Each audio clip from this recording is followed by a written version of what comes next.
Yeah, it's Tony D. Tony D, how are you? I'm glad you called. So you want to reconcile? I want to heal. Heal. You want to heal. Let's heal some babies. I don't mean literally because I'm not a pediatrician.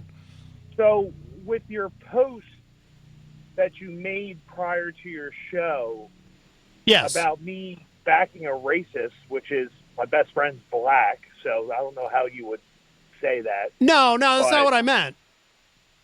Well, you're saying that I back up someone that I don't back up. Well, it just seemed like you had Crazy Joe's back because you don't like me picking on him. So I'm glad you clarified that. I got mental health people's back. Okay. There's a difference. Right. There's a difference. The second thing is that I don't have a beef with you, and I would like you to come on No More Excuses to hash this out with us instead of doing this back and forth nonsense. Oh, I would love to do that. You've never invited me to do that, but I accept. I'll do that with you guys. So I'm not mad because I'm not mad at anybody. Just for the record, I hope you know that. So what I'm asking for is the quirky little comments that your side host likes to make. You know, call me a chump, call me a clown. I don't respond to that. I don't enjoy that. Yeah. It's not something that I enjoy.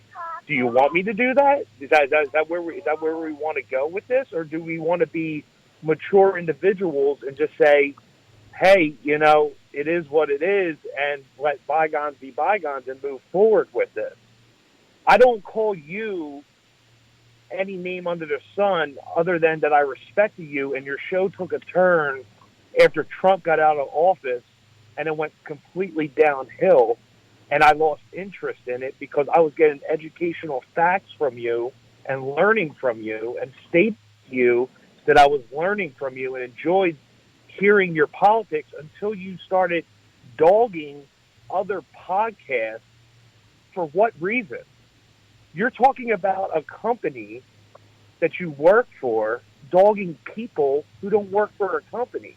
I understand you like controversy. I understand you like drama. It's proven, Matt. It's what you are, and you enjoy it very much.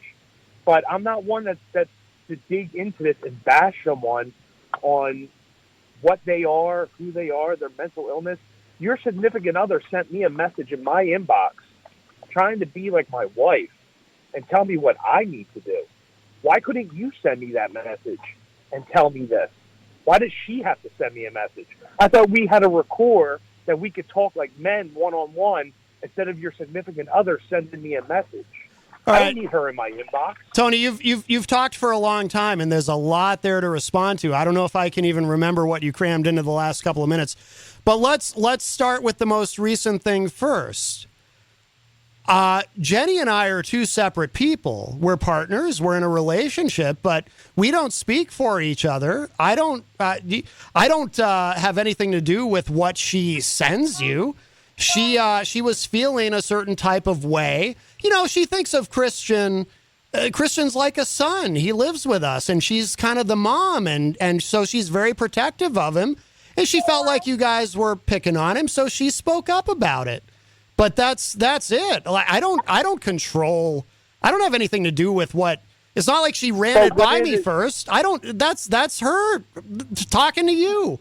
So that's between the two of you. When it affects the relationship between two people that I thought were on a professional based level, and it turns into her calling someone a T-word and an effing liar without a reason.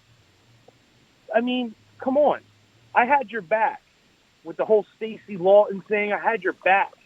I told you I had your back. Yeah. Now all of a sudden you got Stacey Lawton calling your show back up, which I find humorous after that whole scandal, how big you blew that up out of proportion for what, a rating?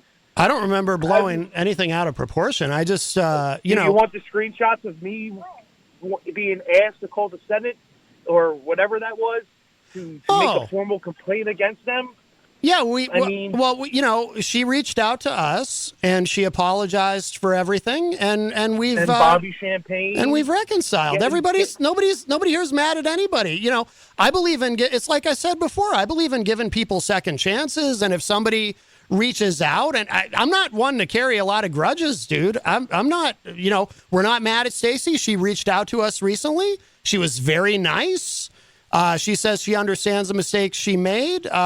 She asked if we could kind of hit the reset button on all that and be friends. And Jenny and I discussed it, and we said yes. And that was it. My confusion lays with what has happened to your show. What has happened to the politics of the Matt Connarton that I fell in love with compared to the Matt Connarton that I just nothing? What happened to the politics? I've spent, what have I been doing today? I mean, I haven't listened in that much today. I listened in. That's too bad. I listened in to you with a post. Been a lot of politics. My teacher, which I appreciate much for a successful show. And I just want to know what has happened since February, that the show has gone from the awesome politics that I was learning from someone to degrading people and turning it into a mosh pit. Who am I degrading? You just brought up the Tom Gully thing. You just brought up the Jesse PS thing. You got beef with you and Brian. I don't know what you two have against each other. That's between you two. I don't have anything. I don't have anything against Brian. You got Brian. problems with that guy Chris from Canada. You got problems. I don't have a problem with anybody. There's other people who have problems with me. Tom Gully got mad at me about Jesse PS. Tom's mad at me. I'm not mad at Tom. I'm not mad at anybody. I live in a world full I don't even want to see. I have respect for the industry. I don't even want to do this right now on the air. Yeah. I want you to do your show. And I want you to do your politics. I want you to do your politics. That's what I've been doing. That's what I've been doing today. I don't have beef with anybody, but I live in a world full of people who take every little thing so unbelievably personally. I'm going to stick up for the mentally challenged. It doesn't mean that I gotta like the person who's mentally challenged. Doesn't mean I gotta like them, but you know that person's mentally challenged. I don't know that, but here's the thing, Tony. You had a therapist on the phone. Tony, that wasn't really his therapist, and I'll tell you how I know that, because she shows up in one of these many videos that Crazy Joe has posted where he defames me, defames Jenny, calls her all these anti-Semitic words, everything, all this bigotry. In one of those videos, guess who shows up? Guess who's hanging out at his apartment watching TV? Marilyn, his alleged therapist. She's not his therapist. She's somebody who hangs out with him. Maybe it's his girlfriend. I don't know. I can't imagine him sustaining any kind of a relationship, but that wasn't really his therapist, dude. Let me respond to the other thing about what you're saying. I will not, just because I don't know if he's actually mentally ill, if he's been diagnosed with anything or not. But I am not going to allow someone to make video after video after video, hours and hours a day, just run me down and run down people I love and say hateful, bigoted things about all of us, and just be cool with it and just be like, oh, well, he's probably mentally ill, so that's okay. No. You have to unhood the Klan. Crazy Joe is racist. He is a segregationist. He has one video where he talks about the evils of interracial marriage. Hate has to be confronted, Tony. And I confronted it with humor, and I ridiculed him, and I satirized him. But hate has to be confronted. He is hateful, and it has to be confronted. I'm not going to look the other way. If I were Tony, let me ask you a hypothetical. You've talked a lot. Let me just ask you this.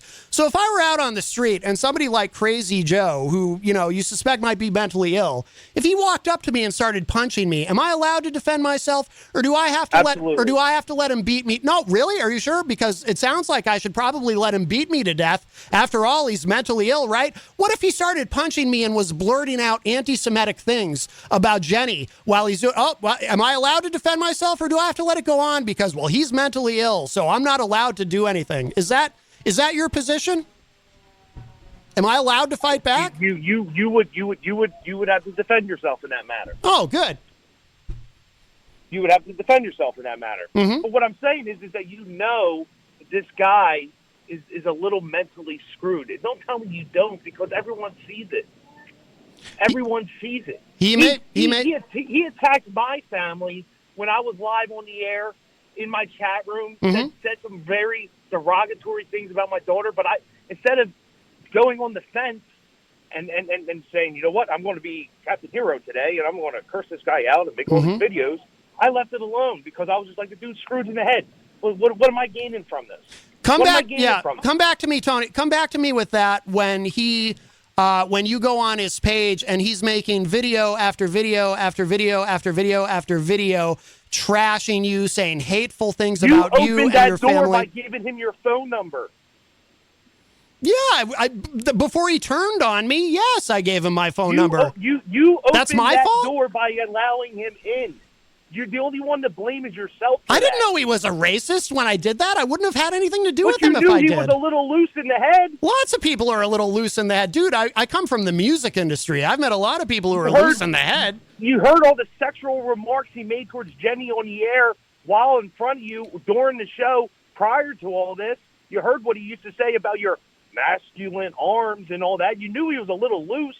Yeah, of course. He was joking around. He was flirting. That's fine. And then you give the guy your phone number and allow him into your personal life, which I didn't allow him. That's your own fault, dude. I didn't allow him into my personal life. How did I do that?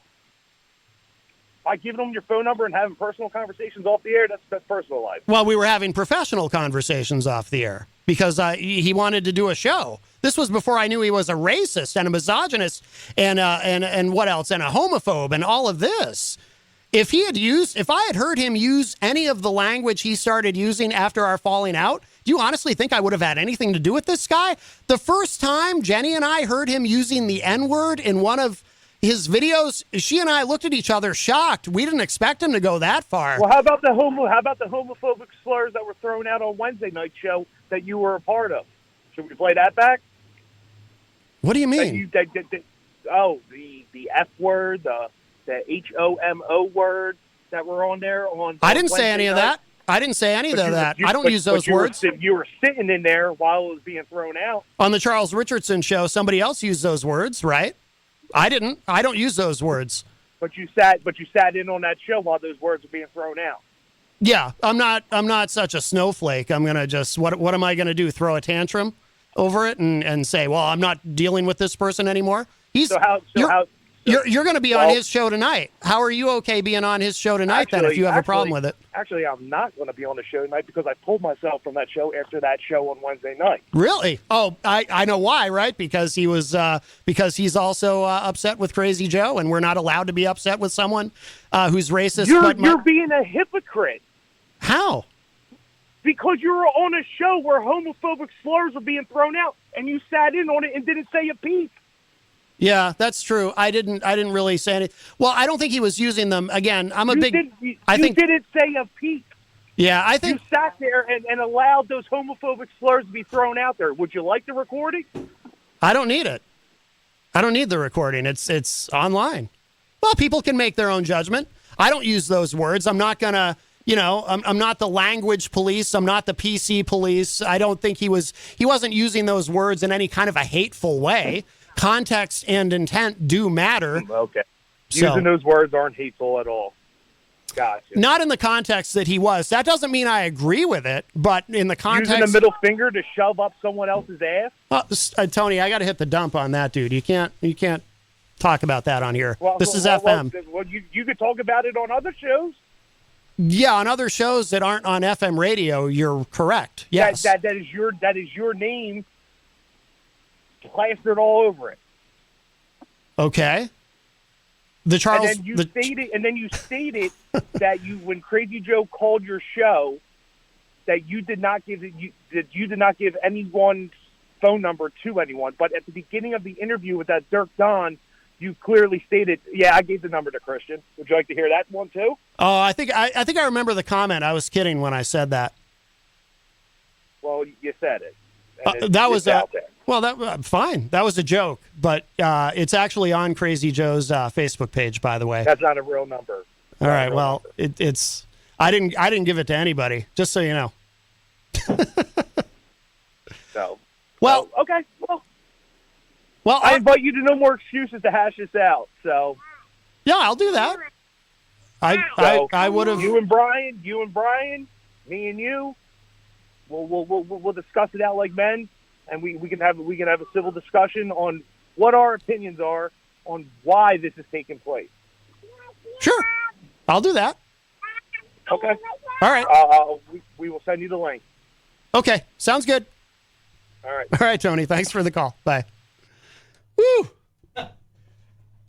Hey there, Rob. You are knee deep in the weeds this week, my friend. I've been following it. Yes. Everybody's gunning for you. Right. Yes, I know. I've been listening on the ride down, and a lot going on.